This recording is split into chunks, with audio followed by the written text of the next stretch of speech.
ओम नमः शिवाय भक्तजन। आइए जानते हैं भारत भूमि में विराजे 12 ज्योतिर्लिंग के बारे में।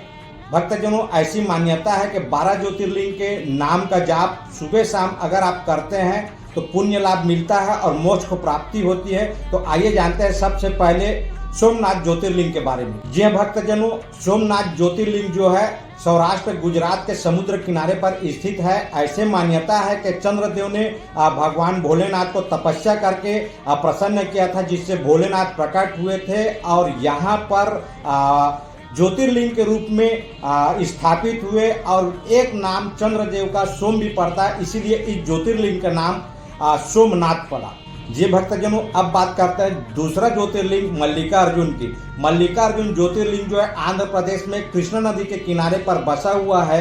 यह एक ऐसा ज्योतिर्लिंग है जहां पर माँ पार्वती और शिव जी एक साथ विराजे हुए हैं और श्रीशैलम पर्वत पर विराजे हुए हैं। यहाँ पर भक्तगण आते हैं और इनके दर्शन लाभ मात्र से ही अश्वमेध के यज्ञ का फल मिलता है। जी भक्तजनों, अब बात करते हैं तीसरा ज्योतिर्लिंग महाकालेश्वर की। मध्य प्रदेश के उज्जैन में क्षिप्रा नदी के किनारे स्थापित बाबा महाकाल, जो कि महाकालेश्वर के नाम से प्रसिद्ध है और पूरे दुनिया में भक्तों की इच्छाएं पूरी करते हैं। यहाँ पर की भस्म आरती पूरे दुनिया में प्रसिद्ध है। साथ में यहाँ पर आने वाले सभी भक्तों की इच्छाएं बाबा कालेश्वर महाकालेश्वर हरते हैं और काल भय भी दूर होता है। और मंदिर के पास ही शक्तिपीठ माँ हरसिद्धि माँ का भी मंदिर है, जहाँ पर आप दर्शन करने जा सकते हैं। ये भक्तगणों, अब बात करते हैं चौथा ज्योतिर्लिंग ओंकारेश्वर के। मध्य प्रदेश के इंदौर से लगभग 80 किलोमीटर दूर नर्मदा नदी के किनारे विराजे ओंकारेश्वर महाप्रभु, जो कि ऊंचे पहाड़ों पर स्थापित है। नीचे नर्मदा माँ प्रवाहित है, चारों तरफ से घिरा हुआ है और ऊपर से आप अगर देखते हैं पर्वत को तो ओम आकार का दिखाई देता है, इसलिए यहाँ बाबा को ओंकारेश्वर के नाम से जाना जाता है। ये भक्तगणों, अब बात करते हैं पांचवा ज्योतिर्लिंग केदारनाथ धाम की।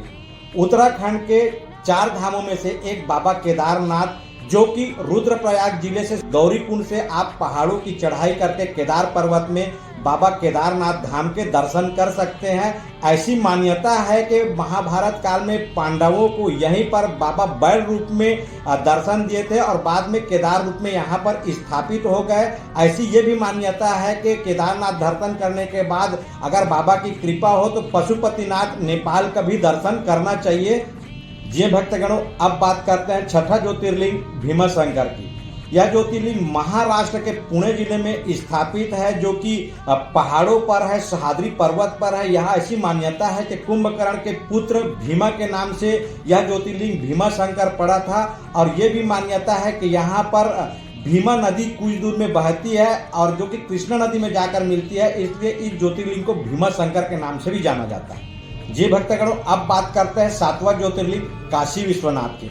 उत्तर प्रदेश के वाराणसी में गंगा नदी किनारे विराजे बाबा काशी विश्वनाथ भक्तों के सभी कष्ट हरते हैं। यह नगरी मोक्ष की नगरी है। यहाँ पर बाबा काशी विश्वनाथ के साथ साथ माता पार्वती भी साथ में विराजी हुई हैं और यह मोक्ष की नगरी है। यह नगरी घाटों के लिए भी प्रसिद्ध है। यहाँ पर बाबा काशी विश्वनाथ के दर्शन और पूजा के लिए देवी देवता भी आते हैं।